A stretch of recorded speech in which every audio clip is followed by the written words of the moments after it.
Phone tapping కేసులో twist నెలకొంది. పోలీసులు దాఖలు చేసిన ఛార్జ్ షీట్ ను వెనక్కి పంపించింది నాంపల్లి కోర్టు. పోలీసులు సమర్పించిన ఛార్జ్ షీట్ లో తప్పిదాలు ఉన్నాయని కోర్టు తెలపడంతో తప్పులు కరెక్ట్ చేసి మళ్లీ ఛార్జ్ షీట్ దాఖలు చేశారు పోలీసులు.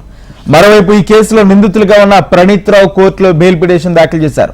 90 రోజుల్లో పోలీసులు ఛార్జ్ షీట్ దాఖలు చేయలేకపోయారని బెయిల్ ఇవ్వాలని కోరారు. అయితే బెయిల్ ఇస్తే సాక్ష్యాలు తారుమారు చేసే అవకాశాలున్నాయని పోలీసులు వాదించారు.